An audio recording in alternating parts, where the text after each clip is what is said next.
the Royal Daily Tea YouTube channel. Please be advised all of my videos are for entertainment purposes only, based 100% on my own opinion, my own theories, and my own research. All of my information can be found on the public domain and falls under the fair use guidelines. Please feel free to do your own research. Hello and welcome back to the Royal Daily Tea. So I have to say I'm really excited. We're starting to get some cold weather here in Texas. And when I say cold, I mean under 80 degrees. So we did have a huge thunderstorm and a little bit of a tornado warning last night. But y'all, I am so ready to bring out the Christmas decor on November 1st. Yes, I am that woman. So I have a question for you. Are you the type of person who likes to decorate your home for Christmas on November 1st, or do you wait until after Thanksgiving or even December 1st? Let me know, guys, in the comments below, but we have a lot of juicy royalty to get through. So sit back and relax, grab yourself a beverage, and let's get into the Royal Daily Tea.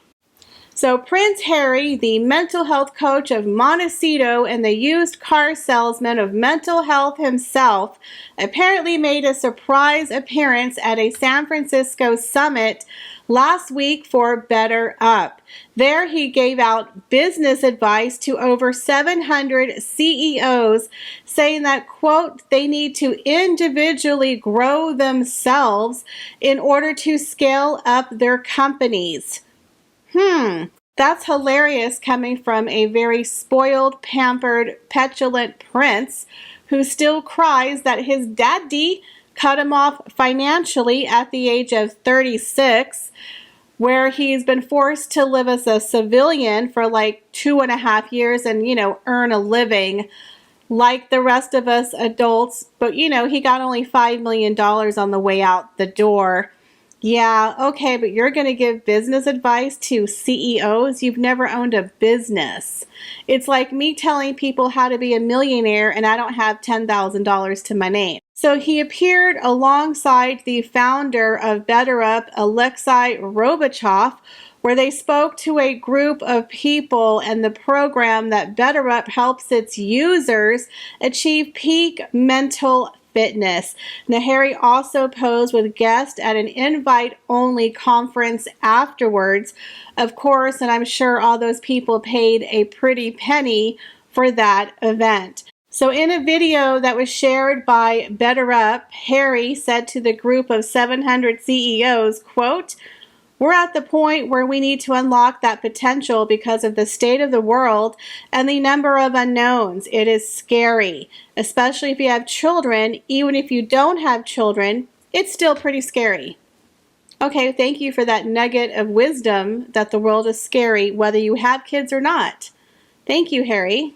He also said, quote, I never, ever thought I would be sitting on this stage saying therapy is good and coaching will change your life, or both will change your life. Again, another nugget of wisdom. The more people we can help, the better.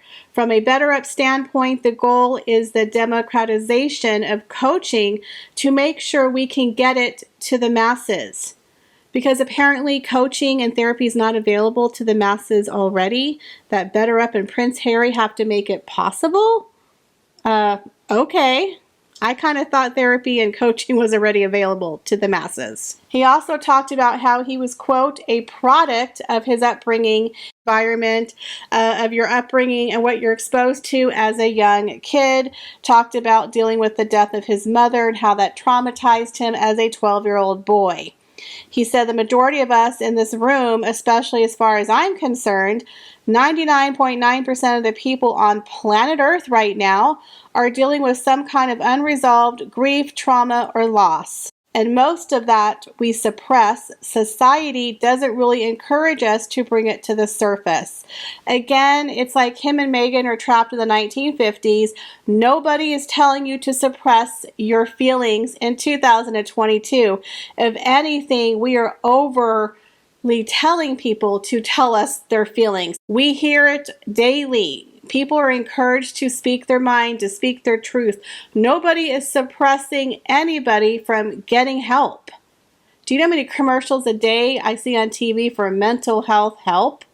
How many ads? Follow me on the internet, seek help, get this medication, talk to a doctor, call us today, like constantly in my face.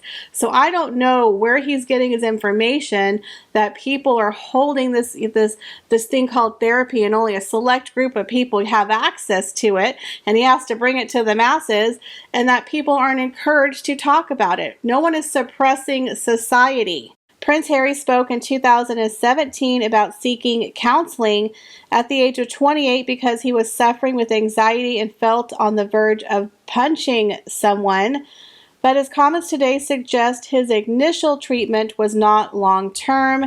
It was only after his wife Meghan suggested he start therapy after an argument that he committed to addressing the issues he had repressed in the years since his mother's death. He said, quote, "I knew that if I didn't do the therapy and fix myself, that I was going to lose this woman who I could see myself spending the rest of my life with." He has now done therapy for about 5 years. So again, everything's for this woman, the love of his life, Meghan the superhero. I find this extremely strange since he had previously said that it was his brother, Prince William, who saved him and told him to get counseling and therapy. But it wasn't until Meghan came around that, they all sat around and saying kumbaya, and he got the treatment that he needed. Now, of course, he's just there to sell a very expensive, overpriced, Better Up mental health program, but hey, the guy has to earn a living and keep the lights on in Monteshitshow. So Meghan Markle has released her latest episode of her podcast, Archetypes, upending the, quote, angry black woman myth with guest Issa Rae and Ziwi. Well, I have to be honest with y'all, I never heard of either one of these guests. Again, she's having some C and D level celebrities. Now, she says it's very thought-provoking and a stirring episode how Meghan gets to the bottom of the label that is often pinned on black women as, quote, angry. And she has a very candid and raw conversations with her guests. Now, the first thing I picked up on this episode, of course, is Meghan always has to have a story or some kind of identification with each one of her guests, each one of her, quote, archetypes, which is really a stereotype. But again, we're speaking Meghanese, where Meghan doesn't know the difference between an archetype and a stereotype, but let's just call it archetype because we're speaking Meghanese. So Meghan brings out this huge gem that she's 43% Nigerian, that she did a DNA test, and that she's 43% Nigerian. Now, I don't know if I believe that, but according to Meghan Markle and her DNA, she is 43% Nigerian. Now, she also talks about how she's from View Park, Windsor Hills, California, which is a predominantly black neighborhood. Now, her mother, Doria Ragland, currently owns a home in that neighborhood. She inherited the home from her late father in 2011. So her mother has only lived in that neighborhood, y'all, since 2011, at which time Meghan was 30 years old, living in Toronto, Canada, filming Suits. So not exactly sure how that was her neighborhood home, considering the fact she was in her 30s and living in Canada at the time. Now, it was her grandfather's home, so maybe when she was a child, she would visit the neighborhood, with her mom. But we do remember that Meghan was predominantly raised by her white father in a white neighborhood of Woodland Hills and only attended with her mom on the weekends. And again, Meghan has no relationship with any of her black family, the Raglands. None of them were invited to the wedding. There was some controversy that they were upset that she ditched every single member of her family on both sides. So how she's talking about her deep family roots over in this black neighborhood and they had bean pie. It's like, honey, you were living in Toronto when your mom moved into the house. You weren't even in the country and you were 30 years old. So how much you spent in this neighborhood as a child is up for debate, because you lived with your father in a white neighborhood, went to a white school, had white friends, dated white men, but I progress. You're 43% Nigerian. What do I know? And here's a quote that Meghan had said about being a Californian that was from the Tig. She says, quote, "I was born and raised in Los Angeles, a California girl who lives by the ethos that most things can be cured with either yoga, the beach, or a few avocados." She sounds like she's living in a black neighborhood, huh? That's the whitest thing I've ever heard in my life. That is the LA quintessential Valley Girls take on the world. But again, she's trying to, oh yeah, I know View Park, Windsor very well. I have roots in this neighborhood. You didn't even live in the neighborhood. You were 30 years old living in Canada. So again, she starts off with being 43% Nigerian because she's got to be the angry black woman, right? She's got to portray the black part. And then she talks about the neighborhood that her mom lives in that she's never lived in herself. But okay, whatever works for you, Meghan. Again, we're speaking Meghanese. So Meghan talks about the stereotypical angry black woman and afraid of being labeled, quote, difficult, right? The stereotype of tiptoeing around just to say what it is that you need and afraid to speak her mind. And she said that she herself is very, very particular. And she took it as a compliment, and she's like, I'm particular, but it doesn't mean that I'm, quote, controlling. And that high tide raises all ships, right? That it's okay to set boundaries. And we're all going to succeed, so let's make sure it's really great because it's a shared success for everybody. So being someone who's very particular or has high standards when you're talking about a creative project, there's nothing wrong with that. But Meghan carries that into her everyday life, where she tries to suppress other people's opinions, where she tries to suppress free speech, where she may or may not have been bullying and demeaning of staff and other people. So that form of being particular is quite controlling.